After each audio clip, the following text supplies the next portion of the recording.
ආයිබෝවන් කියලා පිළිගන්නවා green farm Embilipitiya බලන ඔයාලව. අද අපේ වීඩියෝ එකෙන් ඔයාලට කියන්න යන්නේ අපේ කොච්චි පැටව ටිකට පෝර දාන විදිය සහ පළවෙනි සත් දෙකේ වර්ධනය සම්බන්ධව.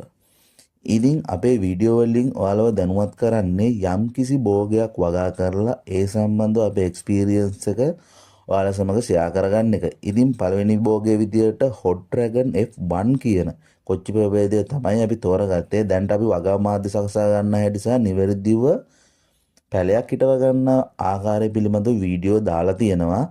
ඒ වීඩියෝද නරඹන්න කියලා ඔයාලට ආරාධනා කරන ගමන්ම වීඩියෝ එකට යමු. හරි මචංලා පැල ටික හිටවලා දැන් සති දෙකක් ගිහිල්ලා තියෙන්නේ. මුලින්ම කියන්න ඕනේ මචං සතියට දවස් 6ක්ම පෝර සහ කුමිනාශක යොදන්න තියෙනවා මේ කොච්චි ප්‍රභේදයට.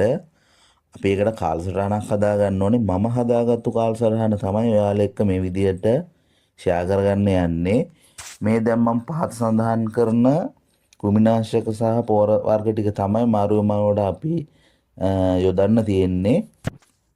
නීල් ස්ට්‍රස් 105210 කැල්සියම් මැග්නීසියම් ඇබමැක්ටින් යාරමිලා කොම්ප්ලෙක්ස් ඩැකොනිල් සල්ෆර් ට්‍රාන්ස්ෆෝම් මේ බෙහෙත් ටික තමයි කාලසටහනක් අනුව පළවෙනි සතියේ දමනාකාරයේ පිළිබඳව ඔයාලට පැහැදිලි කරන්න යන්නේ.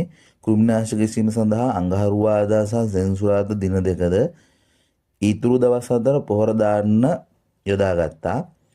කුමිනාශක දීම සඳහා ස්ප්‍රේ කරන්න පුළුවන් එකක් සහ මුලට පොහොර දැමීම සඳහා කප් එකක් භාවිත කරන්න පුළුවන්. පොහොර කවලම් කරන්න වෙනම ලීටර් 10 බකට් එකක් තියාගත්තා නම් ලේසි. ඉතින් මචන්ලා පළවෙනි සතියේ සවුන්දා දවසේ ඉඳලා මේ විදිහට මම කාලසටහන වලට කියාගෙන යන්නම්. සඳුදා දිනේ ඇල්බර්ට් සොලියුෂන් ග්‍රෑම් 20කට වතුර ලීටර් 10ක් කවලම් කරලා පැලයටත් එක්ක මුලට දානවා. අඟහරුවාදා දවසේ කුමිනාශකයක් තමයි ගහන්න තියෙන්නේ. ඒ සඳහා ස්ට්‍රෙල්නීල් ග්‍රෑම් 15කට වතුර ලීටර් 8ක් කවලම් කරලා පැලේ කොළ වලට සහ මුල තෙමෙන විදියට ස්ප්‍රේ කරන්න පුළුවන් නම් හොඳයි. බදාදා දිනේ 10:52:10 ග්‍රෑම් 20කට වතුර ලීටර් 10ක් කවලම් කරලා පැලේත් එක්කම මුල තෙමෙන විදියට දාන්න ඕනේ. බ්‍රහස්පතින්දා දිනේ මැග්නීසියම් ග්‍රෑම් 20කට වතුර ලීටර 10ක් කවලම් කරලා පැලේ මුලට සහ පැලේ දෙමන ආකාරයට දමා ගන්න ඕනේ. සිකුරාදා දිනේ කැල්සියම් ග්‍රෑම් 20කට වතුර ලීටර 10ක් කවලම් කරලා පැලේ මුලට සහ ගස දෙමන ආකාරයට දා ගන්න ඕනේ. සෙනසුරාදා දිනේ නැවතත් කුමිනාශක යෙදීමට තියෙන්නේ. ඉතින් ඒ සඳහා සල්ෆර් ග්‍රෑම් 25කට වතුර ලීටර් 5ක් කවලම් කරලා කොලේ දෙපැත්ත කොලේ උඩ පැත්තට සහ යට පැත්තට සහ සම්පූර්ණම කඳට සියලුම තැන් වලට ස්ප්‍රේ වෙන ආකාරයට ඉහා ගන්න ඕනේ. ඉතින් මේ විදියට කුමිනාශක විසින් දවස හැරුණකොට අනිත් පොහොර දවන දවස් 4 පළවෙනි සතිය සහ දෙවෙනි සතියේ මිලිලීටර් 100ක් වගේ වතුර වැටෙන විදියට තමයි අපි දාගන්න ඕනේ. මේ විදියට නොකඩවා සති 4ක් පොහොර සහ කුමිනාශක යෙදුවොත් මල් හට ගන්නවා කියලා තමයි පැල ලබා දුන්නු තැනින් අපිට උපදෙස් දුන්නේ. සාමාන්‍යයෙන් පොහොර සහ දිලීරනාශක ගහන්න ඕන වෙලාව විදියට සඳහන් කරේ උදේ 7 8 9 වගේ අතරතුර ගහන්න කියලා තමයි කිව්වේ. මොකද හිරු රශ්මිය නිසා ඒ ගහන පොහොර හරි කුමිනාශක ඉක්මනට වාෂ්ප වෙන්නේ නැති වෙලාවක් විදියට තමයි ඒක සඳහන් කරේ. ආපහු හවස 4න් පස්සේ ප්‍රශ්නයක් නැහැ කියලා කිව්වා. දවස් 7න් සහ දවස් 21න් යාරමිලා කොම්ප්ලෙක්ස් ඇට 20ක් වගේ වෙන්න පැලේට දාන්න කියලා කිව්වා. යාරමිලා කොම්ප්ලෙක්ස් ඇට දානකොට ගහ මුලටම දාන්නේ නැහැ. මුල පොඩ්ඩක් ගහට චුට්ටක් එහයින් තමයි වලක් කාරලා අපි දාන්න ඕනේ. ඉතින් එයාලා දීපු උපදෙස් ඒ විදියට මමත් කරා. ඉතින් මම හිතනවා පොහොර දාන විදිය ඔයාලට පැහැදිලි ඇති කියලා.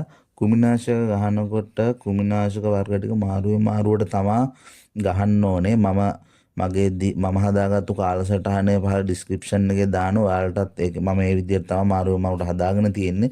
ඔයාලටත් ඒකෙන් බලලා අදහසක් ගන්න පුළුවන්. ඉතින් මේ විදිහට මම හදාගත්තු කොච්චි පැටවු ටික තමයි මේ ඉන්නේ. හරි මචංලා මම දැන් මට ආපු ප්‍රශ්න ටික ඔයාලා එක්ක ෂෙයා කරගන්නම්. පළවෙනි ප්‍රශ්න විදියට මට ආවේ පැල හිටවපු ගමම්ම පැල 6ක් 7ක් විතර පැල වෙන්නේ නැතුව මැරිලා ගියා. මම කරේ එතෙන්ට නැවතත් පැල රීප්ලේස්මන්ට් එකක් කරා. ඉතින් මම හිතනවා ඔයාලත් පැල හිටනකොට පැල 10ක් විතර හිටවන්න නැතුව ස්ටෑන්ඩ් බයි තියාගන්න මොන හරි ප්‍රශ්නයක් වුණොත් එතකොට නැවතත් ඔයාලට ඒ පැල ටික රීප්ලේස්මන්ට් කරගන්න පුළුවන් නිසා. ඊට පස්සේ දෙවෙනි විදියට ආපු ප්‍රශ්නේ තමයි දවස් 10ක් විතර යනකොට ගස්වල තියෙන පත්‍ර දෙක තුනක් පොඩියට කහපාට වීගෙන ආවා. ඊට පස්සේ මම ඒක ෆොටෝ එකක් ගහලා ඒ පැල ලබා තිබුණට යවුවට පස්සේ යාළුවා සඳහන් කරේ ඔය මේ මම පැල හිටවපු දවස් වලට හොඳටම වැස්ස අපේ පැත්තට. ඉතින් මේ මට කිව්වා වැහි වතුරට අහු වෙන්න දෙන්න එපා කියලා. නමුත් වැස්ස නිසා හුලංගින් වැහි වතුර ටිකක් වැටලා තිබ්බා. ඒක නිසා තමයි දිලිරනාශකයක් වැළඳිලා කියලා තමයි එයාලා කිව්වේ. ඊට පස්සේ ඒකට එයාලා සඳහා ඩැකොනිල් ටිකක් ස්ප්‍රේ කරන්න කිව්වා. මේ බෙහෙත් කාලසටහන තියෙන දවස් වලට තියෙන කෘමිනාශක අයින් කරලා ඩෙකොනිල් ටිකක් ස්ප්‍රේ කරන්න කියලා කිව්වා. ඉතින් මම එහෙම කරා. ඊට පස්සේ ඒක ෂේප් වෙලා ගියා. ආපහු කොළ පාටටපත් වෙලාපත් වුණා. ඉතින් මෙන්න මේ විදිහට තමයි පළවෙනි සති දෙකේ මගේ කොච්චි පටවුට් එක තියෙන්නේ. එහෙනම් අද වීඩියෝ එක අවසන් කරන්නයි යන්නේ. ඉතින් වෙනද වගේම විශේෂයෙන් මතක් කරන්න ඕනේ පොහොර වර්ගවල නම් කියනකොට කුමක් හෝ වැරද්දක් වුණා නම් වගාව තුල කුමක් හෝ වැරද්දක් කරා නම් අනිවාර්යෙන් ඒක කමෙන්ට් සෙක්ෂන් එකේ මට දාන්න. එතකොට මටත් ඒ වැරද්ද හදාගෙන ඊළඟ වගාවට යන්න පුළුවන්. ඉතින් මගේ වීඩියෝ එක නැරඹුවාට බොහොම ස්තුතියි.